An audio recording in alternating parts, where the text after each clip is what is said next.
Some people are born knowing how to be watched. Zara Mitchell was not one of them. She figured it out at 19 in a USC dormitory room with a ring light she bought on sale, a phone propped against a stack of architecture textbooks, and absolutely no plan beyond saying something honest to whatever small number of people happened to be listening. The first video got 43 views. 31 of them were probably her mother. She posted another one anyway.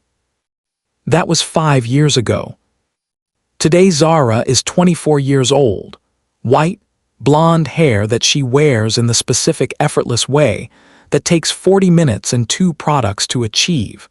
Green eyes that her comment section has described in approximately 900 different poetic variations, and 340,000 followers who consider themselves genuinely invested in her life. She has earned every single one of them. Not through luck, not through a viral moment that handed her an audience she hadn't built. Through 5 years of showing up consistently, speaking honestly, and understanding the difference between sharing herself and performing herself. A distinction that most creators twice her age never locate.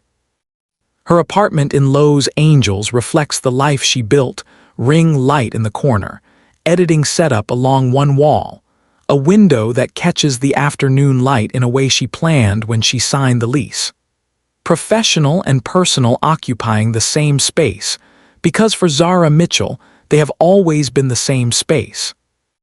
Her audience knows her coffee order, her skincare routine, and the name of the USC coffee shop where she met Cameron, 23 at the time, finishing his MBA, the kind of handsome that announces itself quietly rather than loudly. They have watched their relationship develop from campus to long distance, from Los Angeles to San Francisco, with the specific parasocial investment of people who feel they were there for the beginning and therefore have a stake in the ending.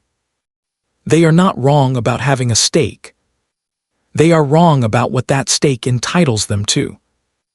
This is the tension Zara has managed for 2 years, loving someone publicly enough to be authentic and privately enough to protect him. Cameron is not a content person. He has never had Instagram. He finds the influencer industry genuinely confusing in the specific way of someone who respects it intellectually and cannot imagine participating in it personally. He asked Zara once what she actually wanted to say to the people watching her, not what performed well, what she actually wanted to say. She has been thinking about that question for 2 years. Tonight she is editing a video at midnight, ring light on, phone charging beside the laptop, the apartment quiet in the way it gets when Los Angeles finally stops performing and rests. The video is good. She knows it is good. She will post it tomorrow. Then her phone begins to vibrate. Not once, not the standard notification pulse of her regular engagement, something faster, something continuous. The specific vibration pattern of a phone whose mentions have become suddenly and completely unmanageable. She picks it up. Her expression in the ring light's glow shifts through confusion, then alertness, then something she has not felt since her first video with 43 views. Fear. Speech balloon drop, ring light in the comments if you already know this feeling. The moment your phone tells you something happened before it tells you what. We read every single comment. Bell subscribe and hit the bell. 2 years before the phone started vibrating. USC campus. October. The kind of Southern California morning that makes people move to Los Angeles and then spend the rest of their lives trying to describe it to people who haven't been warm without being hot. The light doing something generous with every surface it touches. Zara was at her usual corner table in the campus coffee shop, editing a video on her laptop with her ring light, collapsed beside her chair, and her second coffee going cold the way. Her second coffee always went cold because she always forgot it existed when she was editing. She was 22. She had 47,000 followers and one brand deal for a skincare company whose product she genuinely used, and had said so on camera with the specific transparency her audience trusted her for. She was not famous. She was building something. There is a difference, and she understood it. Cameron Ross sat down across from her without asking. Not aggressively. Not with the performance of a man who considers himself entitled to women's attention. Simply, the coffee shop was full, her table had a free chair, he asked with a look, and she answered with a shrug, and he sat down and opened his MBA case studies, and they existed in parallel silence for 40 minutes. Then he looked at her ring light. "What's that for?" "Videos," she said without looking up. "What kind?" She looked up then, the specific glance of someone preparing a brief explanation designed to end a conversation politely. He was looking at her with the direct, uncomplicated curiosity of someone who was actually asking, not performing interest, actually asking. "Lifestyle content mostly," she said. "Fashion, some personal stuff." "For who?"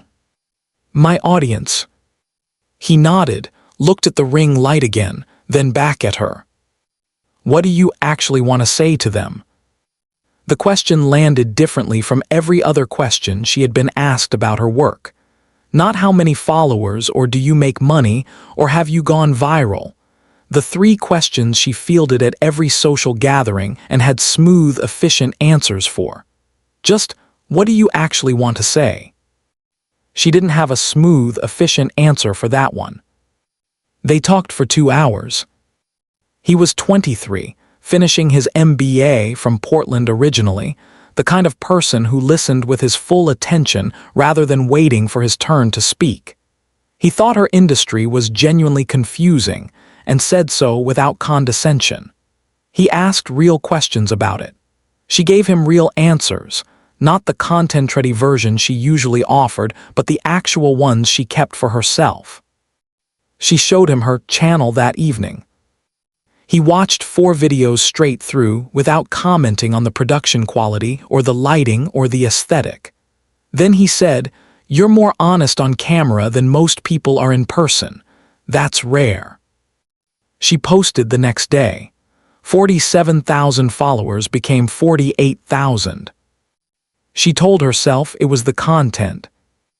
2 years of specific, textured, genuinely earned love, compressed into the narration's acknowledgement that what they built at USC, and across the distance between Los Angeles and San Francisco, felt real on both sides of the screen and completely off it. Her audience watched them fall in love in the careful curated way she allowed, coffee shop photos, anniversary captions, the specific warmth of a comment section rooting for 2 people. Cameron Better Not Hurt Her appeared in her comments 847 times across 2 years, always meant as love, always landing as a prophecy nobody intended to write.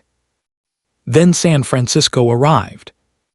Cameron's job offer, senior consultant at a tech firm, the exact opportunity his MBA had been building toward. He told her over dinner in her apartment, the ring light off because this was not content, this was their life. She congratulated him before she processed how far San Francisco was. He noticed. He reached across the table. 6 months, he said, then we reassess together. She posted about it honestly 2 days later. Her comment section erupted with support. Long distance can work, and we're rooting for you both, and Cameron better not hurt her. That last comment appeared 43 times in the first hour. Long distance used to mean letters. Then it meant phone calls, then email, then texting, then FaceTime at midnight with bad signal and good intentions, and the specific intimacy of 2 faces lit by phone screens in dark rooms on opposite sides of whatever geography was between them. Zara and Cameron's long distance meant all of that. It also meant something no previous generation of long-distance lovers had ever navigated. An audience. 340,000 people who considered themselves emotionally invested in the relationship, who noticed when Cameron appeared in her content and when he didn't, who left comments that were loving in intention and pressurizing in effect. Haven't seen Cameron in a while, and are they still together? And she seems sad lately. Is she okay? The specific parasocial concern of people who care about someone they have never met and express that care in a comment section at 11 p.m. Zara managed it with the skill she applied to everything on her platform, thoughtfully, transparently, and with a carefully maintained boundary between what was hers to share and what was Cameron's to keep. She posted about missing him honestly. She did not post about the FaceTime calls that ended in silence because they were both too tired to be fully present. She posted the San Francisco visit, 2 days of perfect weekend, compressed into 8 photographs that represented the truth without being the whole truth. Cameron's discomfort with being content was gentle and consistent, and never once a fight. "You don't have to post about everything," he said on a Tuesday call, not as a demand, as an offering. "My audience will still be there if you don't tell them every detail," he finished, not unkindly, just practically in the way he said most true things. She knew he was right. She also knew that her audience's appetite for the relationship had become its own kind of pressure, not from Cameron, not from herself, but from the ecosystem that had grown around them. 340,000 people rooting for a relationship created a weight that neither of them had agreed to carry when they sat in a USC coffee shop for 2 hours and talked about what she actually wanted to say. The San Francisco visits helped. Every 6 weeks she flew up or he flew down, and the geographic reality of them in the same room reminded both parties, including the audience she documented selectively, why the distance was worth the arithmetic. Then October. Cameron called on a Wednesday evening, professional and brief. 3 new consultants joining the firm, good additions to the team, the office expanding faster than projected. He mentioned it the way he mentioned most work things, informatively, without drama, the update of a man who kept his professional and personal lives in separate organized drawers. One of the new consultants was named Priya. Stanford, excellent reputation. Seated next to Cameron at the welcome dinner because the alphabet put Ross and Shah adjacent on the seating chart. Zara filed the name without weight. She trusted Cameron completely and specifically, and had never once had a reason not to. She posted a photo that evening, LA sunshine, ring light warmth, the specific golden aesthetic of her brand at its most polished. She checked her phone for Cameron's like before she fell asleep. He hadn't seen it yet. He was at the welcome dinner. In a restaurant with good lighting. Someone at the table had a phone. Nobody thought anything of it at the time. The notifications arrived in a pattern Zara recognized before she understood them. Not the steady, comfortable pulse of her regular engagement, the likes and comments and saves that arrived in manageable rhythm throughout the day like a heartbeat she had learned to read without checking. This was different. This was the specific aggressive vibration of a phone that has been caught in something larger than itself. Continuous. Accelerating. The digital equivalent of a room that has suddenly gone very loud. She picked up her phone at 11:47 p.m. Her mentions were moving too fast to read individually. Names she didn't recognize, handles she had never seen, the specific blur of viral tagging that every creator understood as either the best thing or the worst thing that could happen to an account, and that could only be distinguished from each other by finding out what the tag contained. She went to her notifications first. Her most recent post, a golden hour photo from that afternoon, LA Light doing its generous thing, her in a camel coat that 3 brands had already DM'd her about, was receiving comments at a rate she associated with her biggest content moments. Except these were not her biggest content moments. These were something else entirely. She could feel the difference in the specific quality of the notification volume before she read a single word. She read the first comment, then the second. Then she stopped reading comments and went directly to her DMs. Her best friend ASHLEY, fellow creator, Los Angeles-based, the person Zara called when things happened that required a real response before a public one, had sent a message 4 minutes ago. 3 words and a screenshot. "Call me first." The screenshot was below the text. Zara's thumb hovered over it. She was aware in that specific pre-information moment of the last second of not knowing, the precise instant before something changes that you cannot change back. She had felt it once before when her follower count first crossed 100,000 and she understood her platform had become something with real weight and real consequence. She felt it now differently, heavier, more personal. She tapped the screenshot.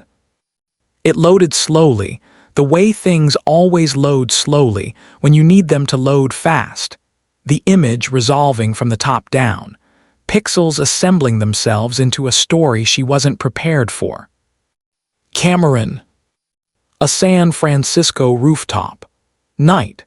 The city behind him doing what city skylines do at night, spectacular and indifferent simultaneously. He was in a dark jacket she recognized from the last time she visited, laughing with the specific unguarded ease of someone having a genuinely good evening. His arm was around a woman she had never seen. The woman was laughing too, dark hair, bright smile, the ease of someone completely comfortable in the moment being photographed. The caption was from the woman's account. 4 words and 1 emoji. Finally, official black heart. The image finished loading. Zara's apartment was very quiet. The ring light was still on. It lit her face completely, every expression visible, nothing softened, nothing hidden.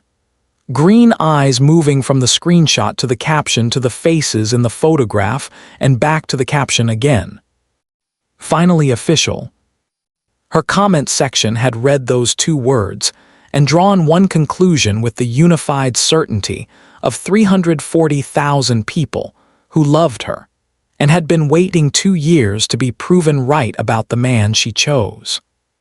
She put the phone face down on her desk, picked it up again, opened her camera, pointed it at the wall behind her, white, blank, the color of nothing and everything simultaneously. Pressed record, pressed stop, posted it. 1 story, 0 words, pure black. 4 minutes. That is how long it took. From the screenshot finishing loading to the black screen posted to the account going private. 4 minutes that Zara would examine from every angle for 30 days afterward, and never fully forgive herself for, and never fully blame herself for either. Because 4 minutes at midnight after a notification avalanche with your best friend's 3 words sitting above a screenshot is not 4 minutes of clear thinking. It is 4 minutes of the specific survival mathematics that heartbreak runs automatically before the conscious mind gets a vote. Here is what those 4 minutes actually contained. Zara looked at the screenshot for 40 seconds. She looked at Cameron's arm around the woman's shoulder. She looked at the caption, finally official black heart, and she read it the only way it was readable at 11:47 p.m. with 340,000 people already reading it the same way. She did not read it as a new employee celebrating her first week. She read it as the sentence she had been privately afraid of for 8 months. The sentence that confirmed the specific fear she had never said aloud to anyone, including herself. That the distance had done what distance sometimes did. She did not call Cameron. This is the part that will matter most later. This is the part she will sit with for 30 days in an apartment without her ring light on. She did not call him. She did not text.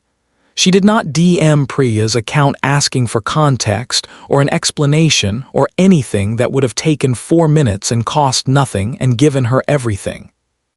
She told herself she didn't call because she already knew. She was wrong about that. What she actually knew was that calling risked confirmation. And confirmation, hearing it from Cameron directly, in his voice, with no ability to post a black screen and go private immediately after, felt unsurvivable in a way that not calling didn't. So she didn't call. She opened her camera instead. She pointed it at the wall. She recorded 3 seconds of absolute nothing and posted it to her story with no caption, no music, no text, no context. Just black.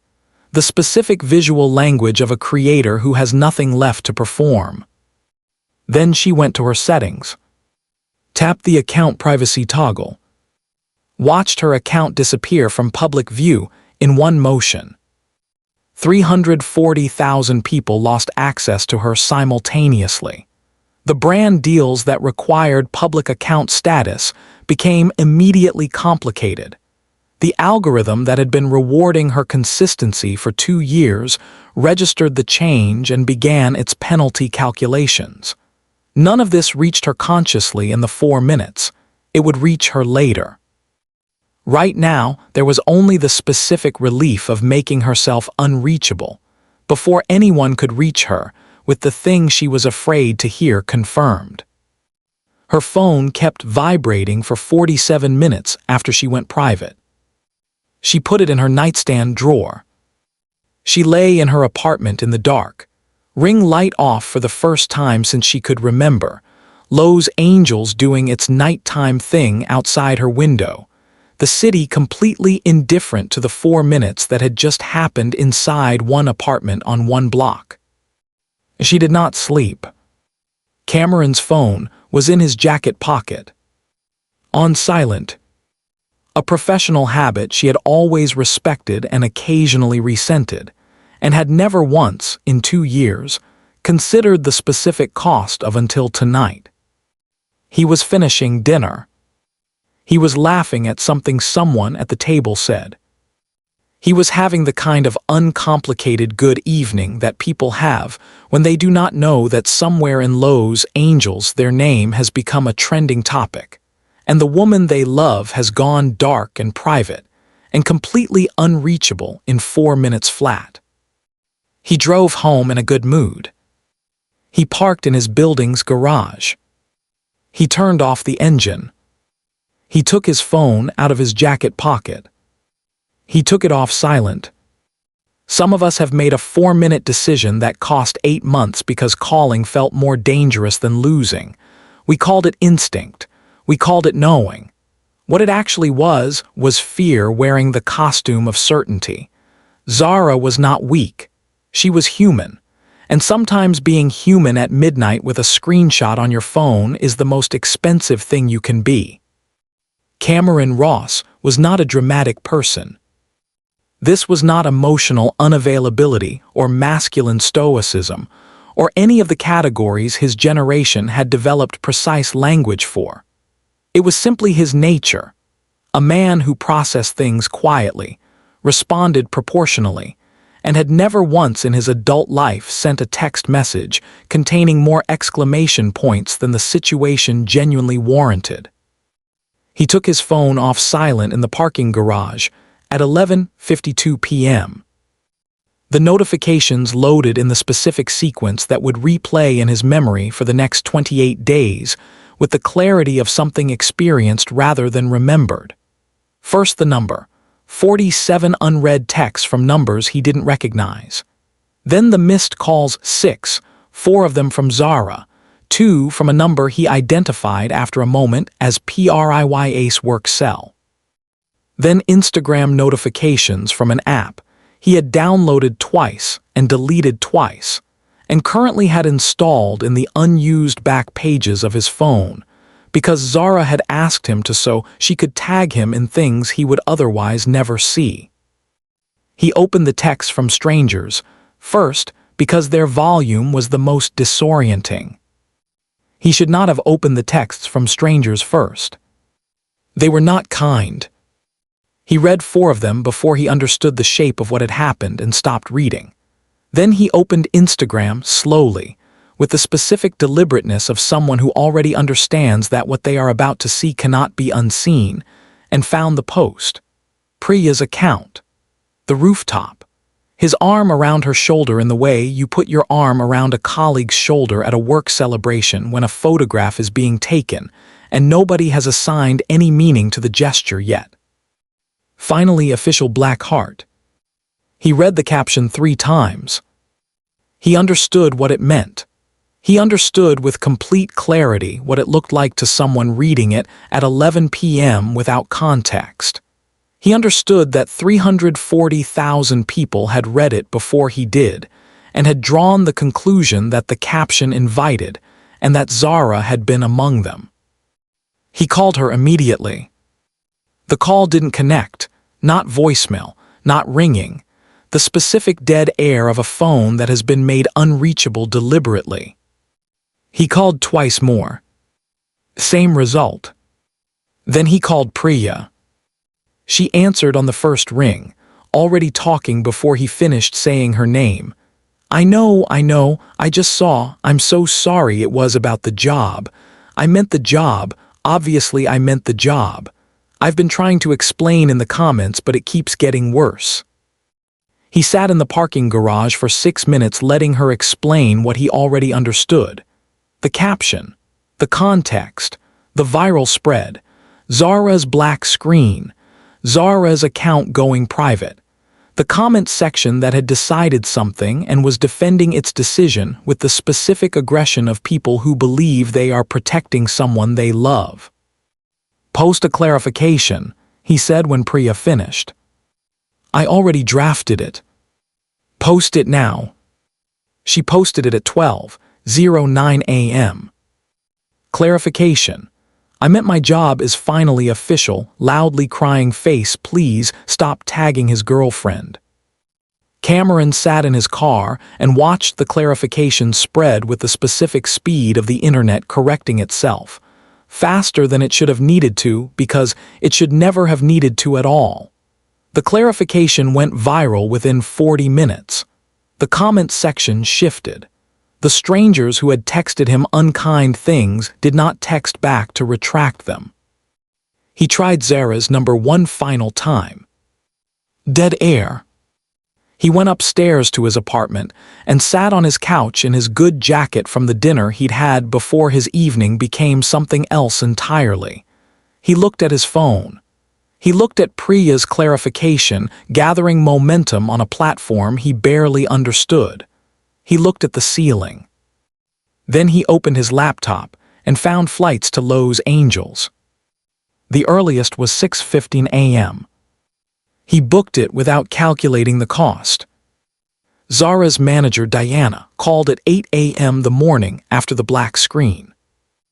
Diana was 38, efficient, genuinely fond of Zara in the specific way of someone who had watched her build something real from nothing, and felt protective of both the person and the platform. She had been managing creators for 11 years. She had navigated brand crises, public breakups, canceled partnerships, and the specific category of internet disaster that arrived without warning and required immediate strategic response. She had a plan. She presented it to Zara over the phone with the calm precision of someone who had been awake since 6 and preparing it. A statement, carefully worded, professionally managed, empathetic in tone without being specific in detail.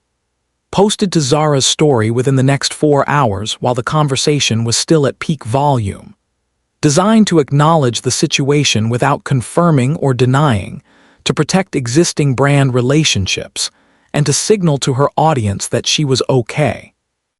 It was a good plan. Zara listened to every word of it. No, she said. Diana was quiet for a moment. Zara. I'm not posting a statement.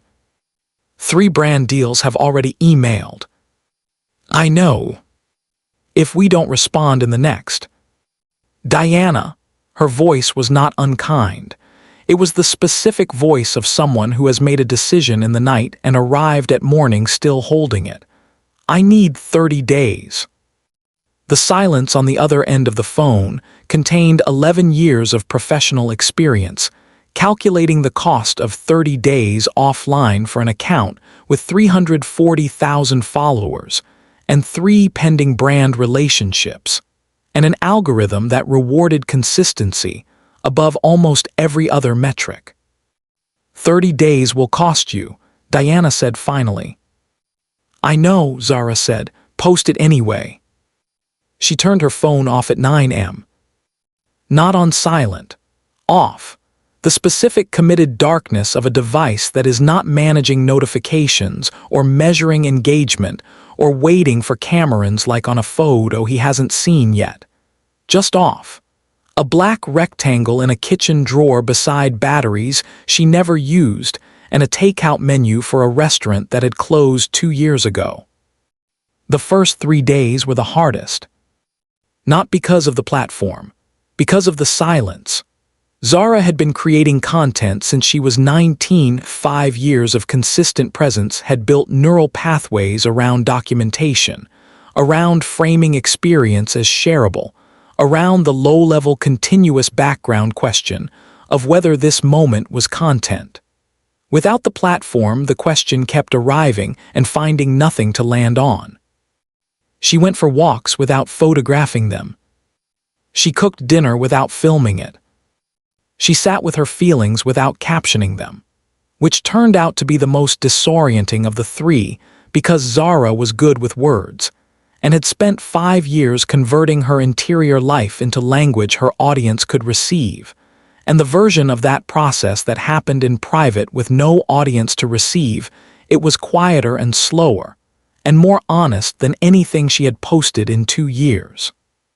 By day 7, she had stopped reaching for her phone out of habit.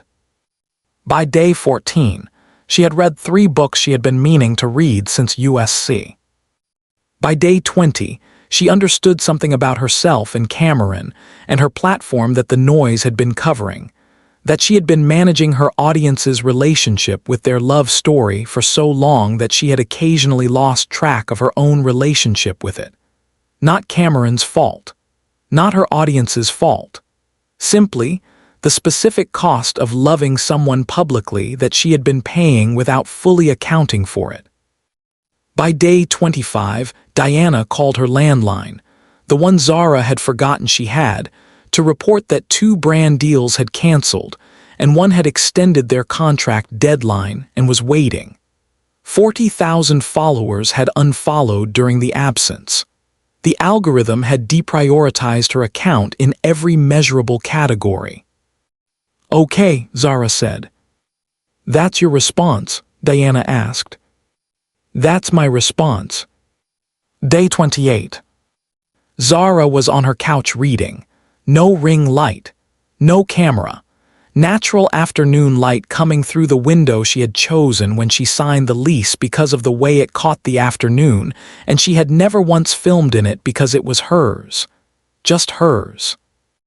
A knock at the door. She put the book face down on the cushion beside her. She was not expecting anyone. Zara opened the door. Cameron stood in the hallway in the dark jacket from the firm dinner, the same one from the photograph, the one she had recognized before she recognized anything else in the screenshot. He had not gone home to change. He had gone from the 6 a.m. flight to the Uber to her building without stopping, because stopping felt like the kind of delay that cost things he was not prepared to lose. He looked exactly like himself. This sounds simple. It was not simple. Zara had spent 28 days constructing a version of Cameron that the screenshot had authored, the version her comment section had decided on, the version that the caption finally official had written in the 4 minutes before she went private. She had been living with that version in her offline apartment for 28 days, and it had become more real than it had any right to become in the absence of his actual face. His actual face dismantled it in approximately 3 seconds. He did not say anything immediately. He looked at her the way people look at someone they have been trying to reach for 28 days and have finally located, with the specific relief of a man whose search has ended and whose explanation has not yet begun. Then he held up his phone. One screenshot. Priya's follow-up post. The clarification. "I meant my job is finally official," loudly crying face, "please stop tagging his girlfriend." Posted at 12:09 a.m. the night of the black screen. Viral before sunrise. Seen by approximately everyone who had seen the original post, and by Zara not at all, because Zara had been in a kitchen drawer for 28 days. She read it standing in her doorway. She read it twice. She looked up at Cameron. "She meant the job," he said, quietly. Not "I told you so." He was not a man who said "I told you so." Simply the fact, delivered in the voice of someone who had been waiting 28 days to deliver it in person rather than into a dead phone line. "I know," Zara said. "You couldn't have known that night." "I know that too." She stepped back from the door. He came inside. The apartment was different from the last time he had been in it. Ring light off. Camera on the shelf rather than the desk. The specific quiet of a space that had been lived in privately for a month rather than documented professionally. He noticed without commenting. He sat on the couch where she had been reading. She sat beside him with the book still face down on the cushion between them like a small, soft boundary. Neither of them moved. They talked for 3 hours. Not argued. Talked. The specific conversation of two people who have been separated by a misunderstanding and are now, finally, in possession of the same information, and using it to fill in 28 days of silence with the truth of what those days actually contained. He told her about the parking garage, the 47 texts, the 6 missed calls, the flight booked at 2 a.m. from a laptop on a couch in a good jacket he'd stopped noticing he was still wearing. The 28 days of calling a number that connected to nothing and messaging a private account that showed nothing and sitting with the specific helplessness of a man who had no platform and no audience and no way to make himself visible to the one person he needed to see him. She told him about the drawer, about the 30 days, about what the silence had revealed underneath the noise. Not about him, not about the post, but about herself and her platform and the specific way she had been managing everyone else's relationship with their love story while occasionally losing track of her own. He listened with his full attention. The same full attention that had made her answer honestly in a USC coffee shop 6 years ago when a stranger asked what she actually wanted to say. "I didn't call," she said, "not as confession, as fact. The most important fact of the 28 days. "I know," he said. "I should have called." "Yes. I was afraid of what you'd confirm." He was quiet for a moment. Then, "I would have confirmed that Priya was fixing the Henderson presentation deck, and someone took a photo, and she captioned it badly at 11 at night. And I had my phone on silent because I always have my phone on silent at dinners, and I am genuinely sorry about that last part." Zara looked at him. Then she laughed. Not the performed content laugh she had been producing for 5 years of ring-lit videos. The specific unguarded laugh of someone who has been carrying something heavy for 28 days and has just been given permission to put it down. He smiled at the sound of it. The book stayed face down on the cushion between them. Neither of them moved it for a long time. The phone had been in the kitchen drawer for 30 days. Zara stood at the kitchen counter on day 30 and looked at the drawer for approximately 2 minutes before she opened it. Not hesitating, deciding. There is a difference.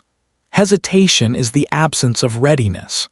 What Zara was doing was something more deliberate, taking the last moments of the version of herself that had existed offline for 30 days and acknowledging them before she reintroduced her to the version that lived in public. She opened the drawer. She picked up the phone. She held the power button until the screen came alive.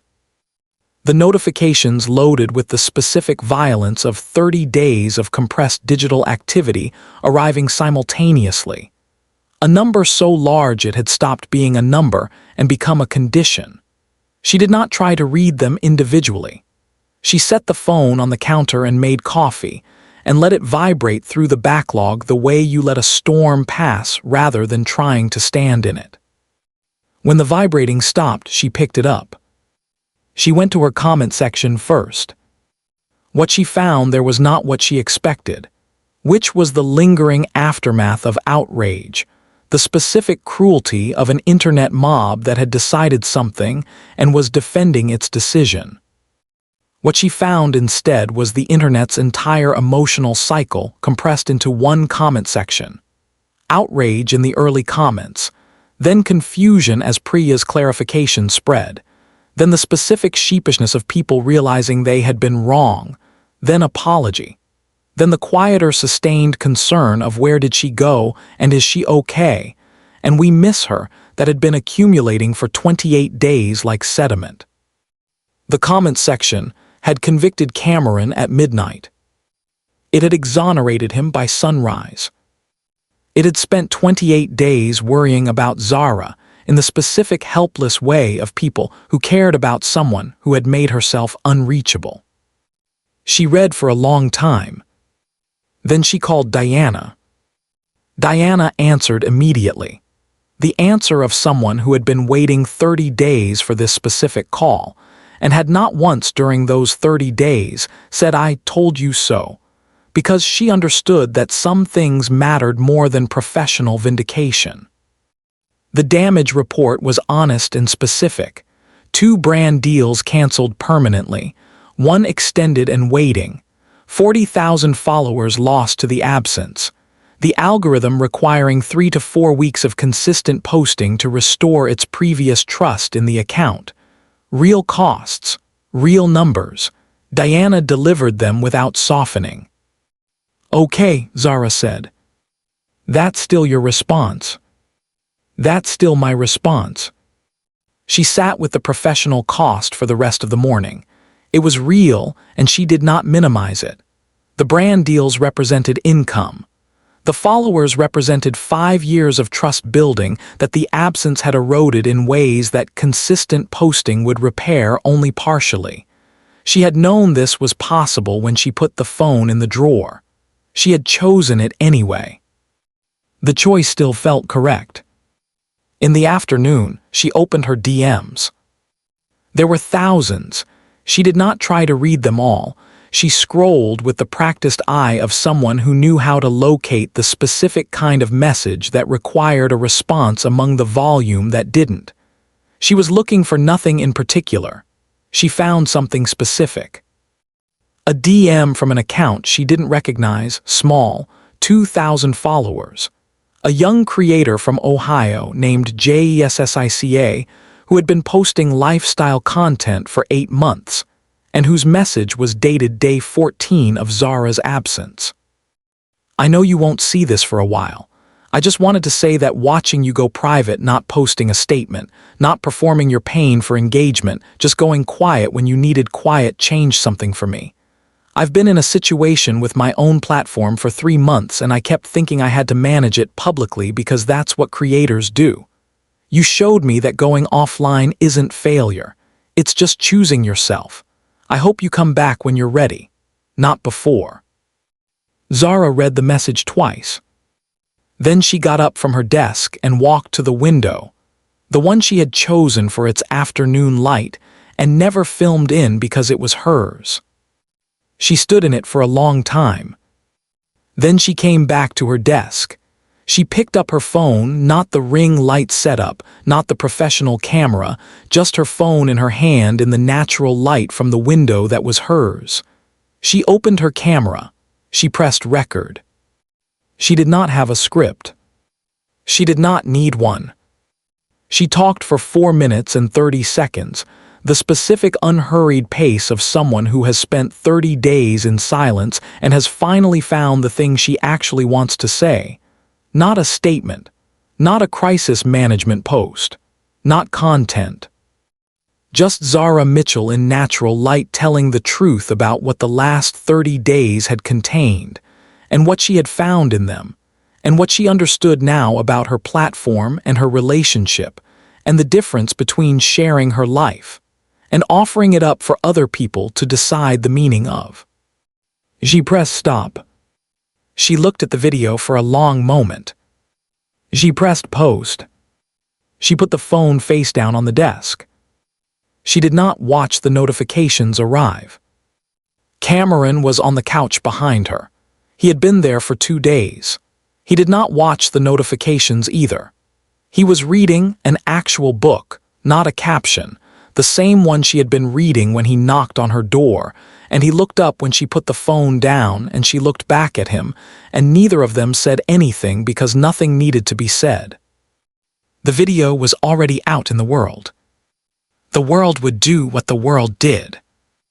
In here there was just afternoon light and 2 people and a book and the specific quiet of something that had been tested and had held. The video got 4 million views in 18 hours. Not because Zara promoted it. Not because Diana engineered a relaunch strategy or a brand partnership amplified it or the algorithm rewarded it with the specific mechanical generosity it reserved for content that performed correctly. It got 4 million views because Zara Mitchell stood in afternoon light with no ring light and no script and said something true. And the internet, which had spent 30 days being wrong about her, recognized the truth immediately and forwarded it to everyone it knew. Here is what the video said. Not word for word. Some things deserve to live in the original rather than the summary. But here is the shape of it. She did not apologize for going offline. She explained it, the specific difference between those 2 things taking approximately 30 seconds of the 4 minutes and 30 seconds, and landing with the precision of someone who had spent 30 days locating the exact words. She did not perform forgiveness of her audience. She offered them something more honest, an acknowledgement that they had loved her in the way they knew how and that their love had a cost she had not previously named, and that naming it now was not an accusation, but an invitation to love her differently going forward. She did not announce that Cameron was still her boyfriend. She said, "The person I love never did what you thought he did. He booked a 6 a.m. flight instead. I think that tells you everything you need to know about who he is. I think I forgot to tell you that part clearly enough before. That was my mistake, not the platform's, mine." She said one more thing. The last 30 seconds. She pressed stop. That was the video. The comment section filled in the first hour with the specific warmth of people receiving something they hadn't known they were waiting for. Not the viral chaos of 30 days ago. No mob energy. No competing narratives, no strangers tagging strangers in the specific wildfire spread of outrage content. Just 340,000 people, minus 40,000 who had left during the silence, plus 180,000 who had arrived because of it, reading 4 minutes and 30 seconds of honesty and responding with their own. I went private for a week last year and lost 8,000 followers, and I've felt guilty about it ever since. This video just made me stop. I was one of the people in your comments that night. I'm sorry. I should have asked before I decided. The 6 a.m. flight detail destroyed me completely. Please thank him. Same city from Dorothy, an account Zara didn't recognize, with no further explanation. Cameron read the comments from the couch. He did not have his own account to respond from. He did not post a statement or a photo or a caption that marked the occasion publicly. He read 4 million people's responses to 4 minutes of his girlfriend standing in afternoon light and telling the truth, and he felt something he did not have precise language for, the specific experience of being loved in public by someone who had figured out how to do it without losing either of them in the process. He put her phone face down on the cushion between them. She looked at him. 4 million, she said. I don't know what that means, he said. It means a lot of people watched. Did you say what you wanted to say? She thought about it honestly, the specific consideration of someone for whom that question had become the most important metric available. Yes, she said. Then that's what matters. She leaned her head against his shoulder. He did not reach for his phone. She did not reach for hers.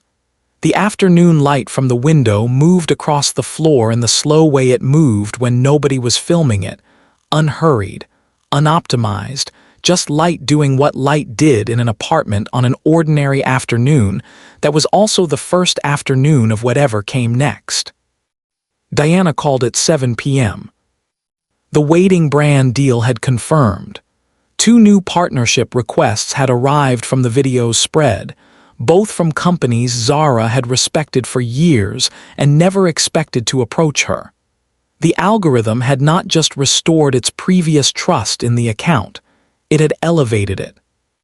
30 days offline, Diana said, and Zara could hear the specific tone of a professional who has been proven wrong about something and is finding it unexpectedly satisfying. Who knew? I did, Zara said, eventually. After she hung up, she sat for a long time thinking about Jessica, the 2,000-follower creator from Ohio who had sent a message on day 14 that Zara hadn't read until day 30. She had replied that afternoon. A short message. Real. She had not shared the exchange publicly. Some things were still hers. Some things were still just hers. She looked at her phone. She looked at the window.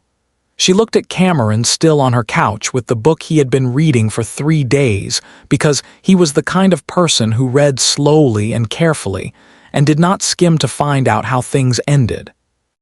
She almost asked him something. She decided to wait. Some questions deserved the right moment, and the right moment had not arrived yet, and she had learned recently, expensively, specifically, in 30 days of kitchen drawer silence, that the questions worth asking were worth waiting for. She put her phone in her pocket. Not the drawer. Her pocket. That was the difference. The internet decided their relationship was over. It took a viral post, a black screen, 30 days of silence, a 6 a.m. flight, and a screenshot to prove it wrong. But here is what Zara and Cameron's story is really about. It is not about the post. It is not about the comments. It is about a woman who loved someone enough to go offline in a world that told her visibility was survival. And a man who had no platform, no audience, no way to go viral, and chose the oldest response available to him. He booked a flight. He knocked on a door. He held up his phone. Some things do not need an audience. The best ones never did. And the most honest thing Zara ever posted was 4 minutes and 30 seconds of afternoon light and no ring light, and the specific courage of someone who finally said exactly what she wanted to say, not what performed well. What she actually wanted to say. Cameron asked her that question in a USC coffee shop 6 years ago. She is still answering it. She will probably always be answering it. That is not a problem. That is a love story. Speech balloon comment right on time if this story landed somewhere real. And if you have someone in your life who deserves a 6 a.m. flight, not a post, not a story, not a caption, just a knock on a door and the truth on a phone screen, drop their name below. Or just drop knock. We will know exactly what you mean. Bell, if this story moved you, subscribe. Share it with one person who needs to hear it today. Hit the notification bell.